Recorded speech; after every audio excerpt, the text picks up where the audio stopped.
Pada hari pertamaku di SMA, aku muncul dengan pakaian cewek gotik yang ekstrim seperti hari-hari lainnya. Aku merasa baik-baik saja, tapi sayangnya guruku tidak menghargai penampilanku. Lalu dia menatapku dengan tatapan jijik dan berkata, "Aneh sekali. Permisi, jadi bagaimana kamu mendefinisikan normal? Kenapa menjadi diri sendiri itu tidak normal? Tapi tidak apa-apa menjalani kehidupan palsu dan membosankan hanya untuk menyesuaikan diri dengan masyarakat yang suka menghakimi ini." Seluruh kelas tersentak dan menatapku. Sedangkan untuk gurunya, aku membuatnya terdiam. Sepertinya tersiar kabar saat istirahat cowok gotik berambut merah ini tersenyum padaku, lalu berkata, "Hei, ini Miranda kan? Mau gabung dengan grupku?"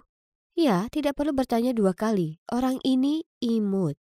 Dan semua orang di grup ini juga gotik. Disinilah tempatku. Mereka berbagi pandangan tentang betapa standar kecantikan yang tidak dapat dicapai oleh media adalah palsu. Dan betapa menyedihkannya semua orang karena berusaha terlihat seperti boneka yang diproduksi secara massal. Aku suka mereka. Sebenarnya aku tidak punya banyak teman. Kalian tahu segera setelah aku menemukan identitas asliku pada usia 13 tahun dan mulai berpakaian seperti ini, teman-teman lamaku meninggalkanku. Orang-orang selalu cepat menilai dan tidak bisa bergaul dengan baik dengan orang-orang yang berbeda. Itu sangat membosankan. Tapi terserah, blender yang hambar itu tidak pernah bisa memahami upayaku untuk menonjol dan jujur pada diri sendiri. Satu-satunya cewek yang bertahan adalah Isabel. Dia sahabatku sejak kami berumur 6 tahun. Dan lipstik hitam serta kalung chokerku tidak membuatnya takut. Orang tuaku hanya mengira aku sedang melalui fase memberontak. Jadi mereka membiarkanku. Hanya kakak perempuanku, Harper, yang merasa terganggu mengenai ini. Oh, tolong. Secara biologis dan teknis, kamu bukan seorang goth. Kamu cuma orang Amerika yang menyukai gaya gotik.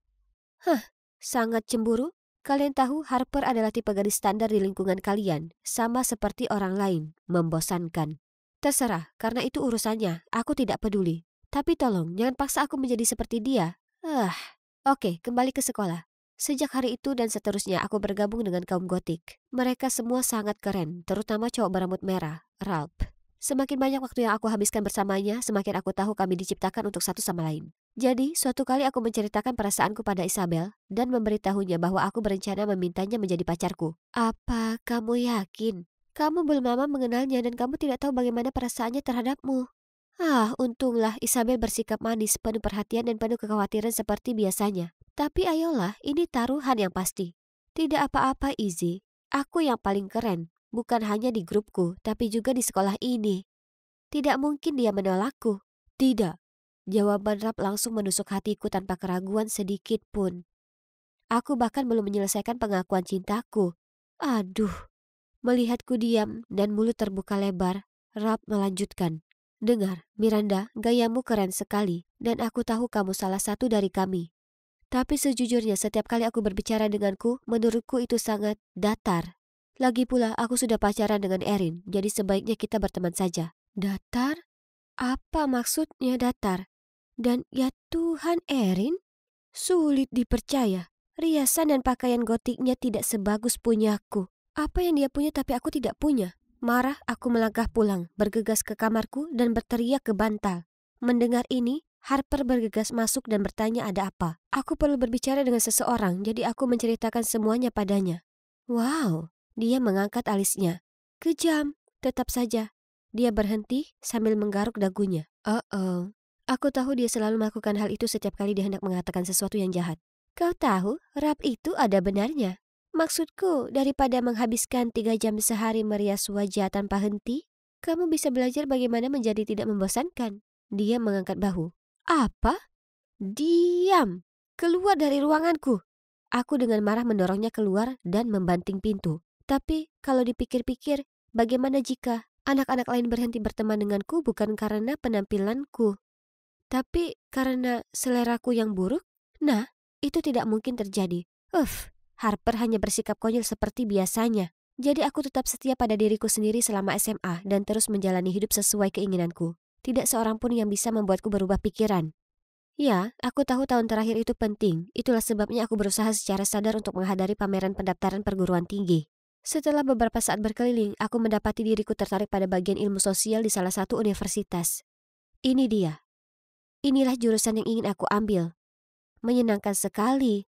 Akhirnya aku menemukan hal lain yang menakjubkan selain gaya hidup gotik.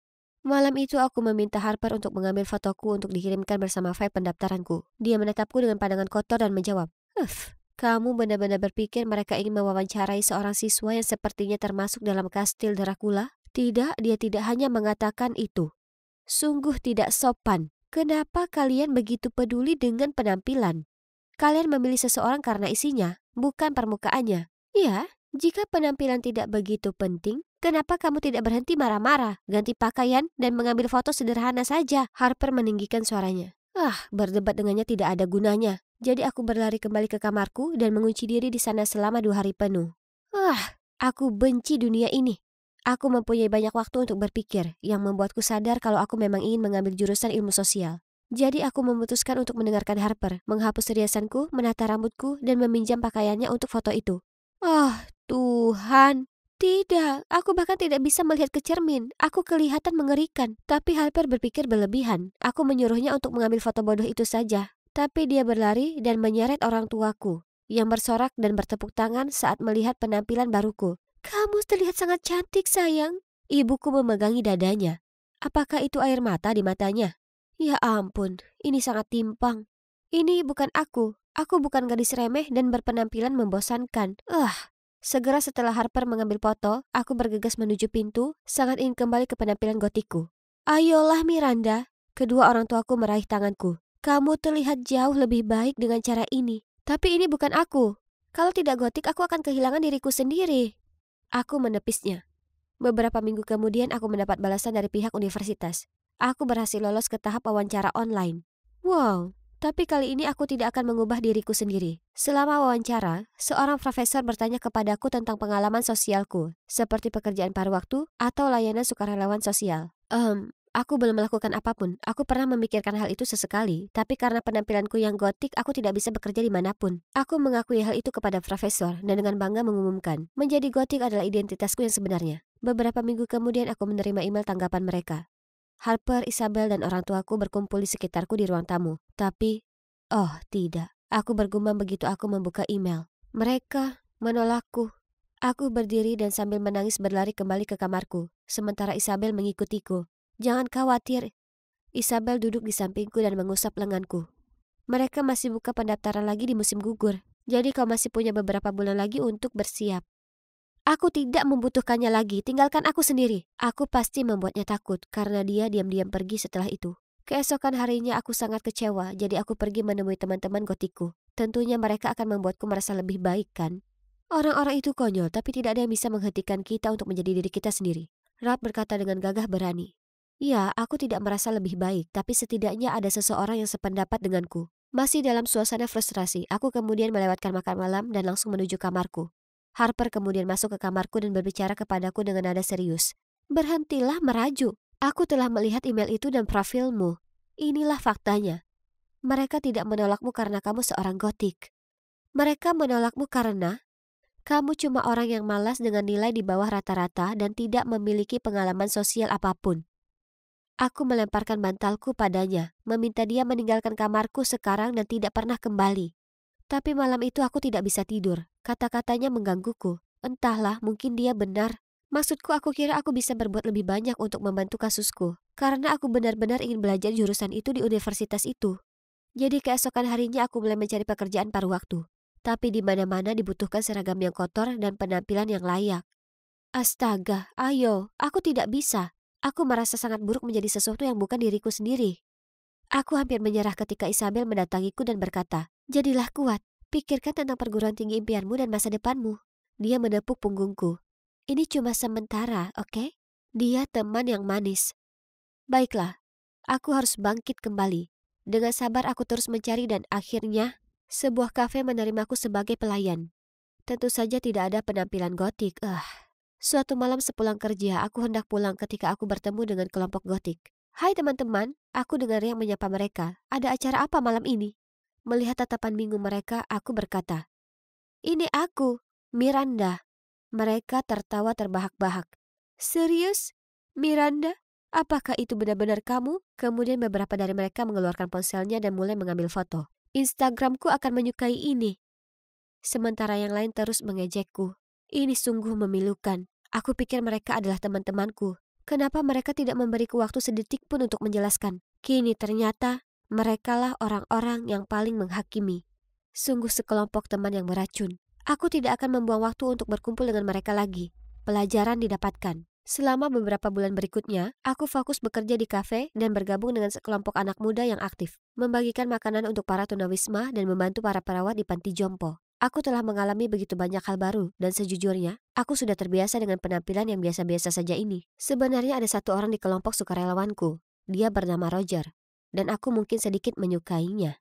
Pada awalnya aku bahkan tidak memperhatikannya karena dia terlihat normal, potongan rambut biasa, t-shirt, jeans, dan sepatu kets. Hingga suatu saat di panti jompo, aku berdebat dengan seorang wanita tua yang sangat pemarah dan suka menyulitkan, yang menuduhku mencuri sandalnya. Kemudian Roger, dengan sifat lembut dan suaranya yang menenangkan, menyelinap masuk dan meredakan situasi. Selain itu, dia adalah pendongeng yang luar biasa, karena dia selalu membuat semua orang terpesona, termasuk aku. Oke, jadi penampilan normal bukan berarti seseorang itu membosankan. Ya, aku tahu pepatah, jangan menilai buku dari sampulnya. Nah, ternyata pepatah itu 100% benar. Pada awal Oktober, Harper membantuku melamar lagi, dan coba tebak, aku berhasil lulus wawancara online dan menerima email penawaran. Keluargaku berada di surga ketujuh. Orang tuaku tidak bisa menghentikan air mata bahagianya, sementara Harper hanya tersenyum bangga padaku, dan Isabel memelukku erat. Kami bahkan pergi berlibur untuk merayakannya, luar biasa. Sekarang, aku masih menyukai penampilan gotiku, tapi pada saat yang sama aku juga menyukai penampilan alamiku. Aku sadar bahwa mengenali diri sendiri dari penampilan luarnya adalah omong kosong. Begitu pula menilai orang dari penampilannya. Memiliki kehidupan yang menarik dan menjadi cantik bukan hanya tentang berfokus secara obsesif pada penampilan kalian. Tapi hal itu datang dari dalam. Tunggu, apa itu Roger yang ada di sana? Oh tidak, dia datang ke sini. Dia melambai ke arahku. Mungkin ini kesempatanku.